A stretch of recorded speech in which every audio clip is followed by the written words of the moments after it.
మంత్రులు చెప్పినా వినకుండా కూటమి అభ్యర్థిని ఓడించాలని ప్రయత్నించిన వ్యక్తి పిల్లి కళ్యాణ్ కృష్ణ అని మంత్రితో ఒక ఫోటో తీసుకొని ఇక్కడ పార్టీల కేడర్ ని తప్పుదోవ పట్టిస్తున్నారని కాకినాడ రూరల్ ఎమ్మెల్యే పంత నానాజీ అన్నారు. సోమవారం గుడారిగుంట ఆయన నివాసం వద్ద టీడీపీ శ్రేణులతో కలిసి మీడియాతో మాట్లాడారు.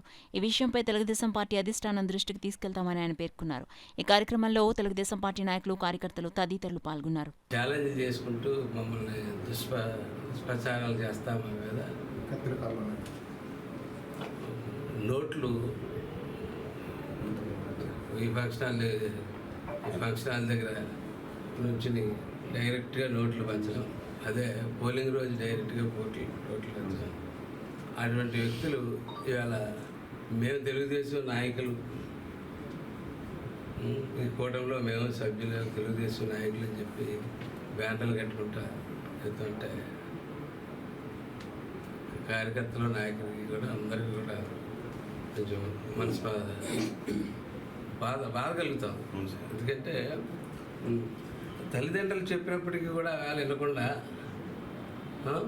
పూర్తిగా ఎగ్జిస్ట్గా ఏదో ఎవరికో మాట ఇస్తే సైలెంట్గా వెళ్ళి కూర్చుంటారు.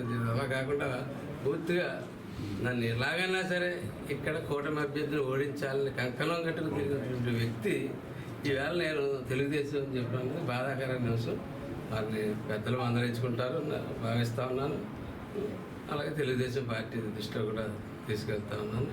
బహుశా మంత్రి గారికి తెలియకపోవచ్చు, అంటే మంత్రి గారికి వెళ్ళడానికి అనేక మంది వస్తారు, అందులో ఫోటో, కానీ దాన్ని ఇంకో రకంగా వాడుకొని ఇక్కడ తప్పుదారి పట్టిస్తూ ఉన్నారు. ఇది పార్టీకి కానీ కూటమికి డిసిప్లిన్కి కొంచెం ఇబ్బందికరమైన విషయం. అన్ని పార్టీ పెద్దలు వారు అందరూ మందలిస్తారు. ఎందుకంటే వాతావరణం నేను చూశాను. పాపం వాళ్ళ తల్లిదండ్రుల మాటని పరిస్థితులు అతను లేడు. వారైతే మటుకు నాకు మామూలుగా సంపూర్ణంగా ఎలక్షన్